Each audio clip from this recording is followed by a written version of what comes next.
Previo al ensayo se debe cuartear la muestra extraída de la calicata. Una porción de la muestra cuarteada, aproximadamente de 400 gramos, es colocada en una tara ya pesada. Esta muestra se pesa y es colocado al horno a una temperatura de 110 más menos 5 grados por 24 horas aproximadamente. Luego del secado de la muestra se le agrega agua en una tara y es lavada la muestra en un tamiz número 200. Se debe lavar la muestra manipulándola ligeramente a mano hasta que el agua que pasa por el tamiz sea clara.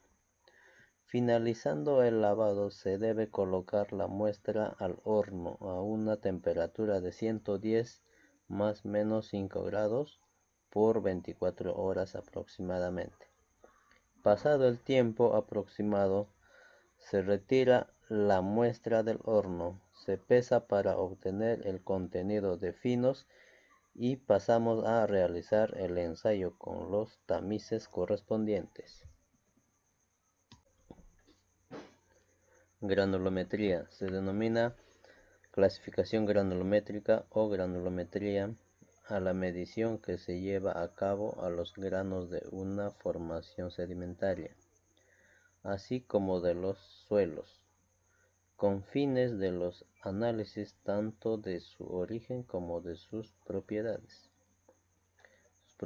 mecánicas, y el cálculo de la abundancia de los correspondientes a cada uno de los tamaños previstos por una escala granulométrica. Dispuesto la muestra y el grupo de tamices adecuados, procedemos a realizar el ensayo. Se vierte la muestra en los tamices y se zarandea tapando la parte superior para no perder peso. Se realiza manualmente moviendo de un lado a otro y recorriendo circunferencias de modo que la muestra se mantenga en la superficie del tamiz durante 1 minuto aproximadamente. Sacamos cuidadosamente el suelo retenido en cada tamiz y procedemos a pesar.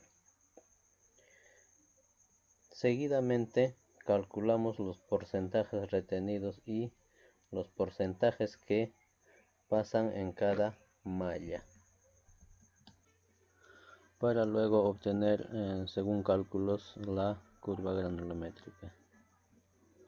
Gracias. Límites de consistencia. Los límites de consistencia, o límites de Atterberg, son ensayos de laboratorio que permiten obtener los límites de rango de humedad para luego clasificar el suelo. Principalmente son dos estados de consistencia para medir el límite líquido y el límite plástico. Considerando la consistencia del suelo, va a disminuir o aumentar según la cantidad de agua que introducimos en nuestra muestra, que es de carácter fino y arcilloso. Se llama límites de Atterberg debido al diseño original que realizó el científico Albert Atterberg. Este tipo de ensayos se realizan por los proyectos generalmente de carreteras, casas y todo tipo de obras que tengan contacto con el suelo. Los estados de consistencia. Existen 4 estados de consistencia del suelo, en donde el suelo va a pasar de un estado a otro de manera gradual, disminuyendo el porcentaje de agua. Tenemos primero un estado líquido, cuando la proporción de agua en el suelo es muy excesiva y las fuerzas que mantienen unidas a las partículas del suelo se anulan, provocando su expansión. El segundo sería el plástico, cuando el suelo es moldeable y deformable con pequeños esfuerzos. Tercero, el semisólido, cuando el suelo ya no es moldeable y se raja y queda antes de deformarse. Y cuarto, el sólido, cuando el suelo alcanza estabilidad porque su volumen no varía con el cambio de humedad. Límites de Atterberg. El límite líquido que se realizó en el laboratorio para medir este límite consiste en la mezcla de suelo y agua que pueda moldearse. Se deposita en una cuchara llamada una cuchara de Casagrande o también copa de Casagrande y se hace una zanja de media pulgada en la muestra y luego se golpea contra la base de la cuchara con una manivela,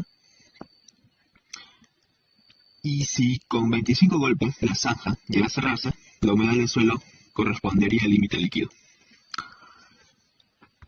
Para el límite plástico, para este procedimiento, se mezcla la muestra del suelo, se amasa entre los dedos hasta hacer un pequeño cilindro de 3 milímetros de diámetro aproximadamente. Esto se realiza continuamente hasta que no sea posible repetirlo. Luego se mide el contenido de humedad correspondiente al límite plástico. Es recomendable realizar el procedimiento al menos 3 veces para disminuir los errores. Los materiales y equipos que se van a usar para el procedimiento. La cuchara de caza grande, utilizada para realizar los golpes para el límite líquido. El horno de laboratorio para secar las muestras. La espátula para manipular y extraer la muestra. También tenemos el recipiente de porcelana, tamices, muestra y la balanza de precisión.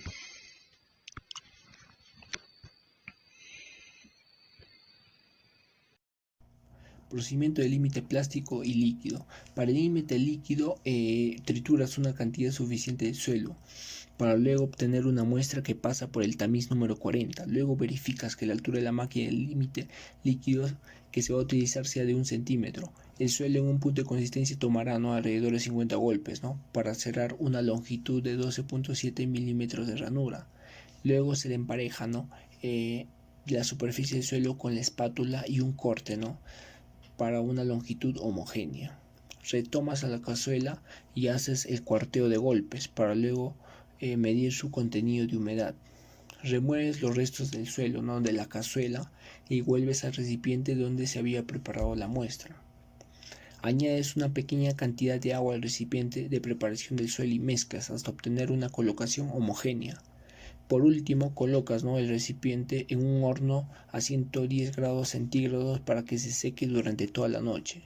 Para el límite plástico, divides, ¿no?, en varios pedazos o porciones pequeñas la muestra de 20 a 30 gramos de suelo. Enrollas el suelo con la mano extendida sobre una placa de vidrio con presión suficiente, ¿no?, de moldearlo. Luego, el proceso de hacer masas del suelo debe continuarse, ¿no?, hasta que el hilo se rompa bajo una presión de enrollamiento. Para luego producir la falla no es necesario reducir la velocidad de enrollamiento cuando se llega a 3 milímetros de diámetro. Repites el número de veces, ¿no?, lo que se requiera, ¿no?, para los pedazos de cilindro. Por último, pasas, ¿no?, el recipiente cubierto, remueves su capa y colocas dentro del horno.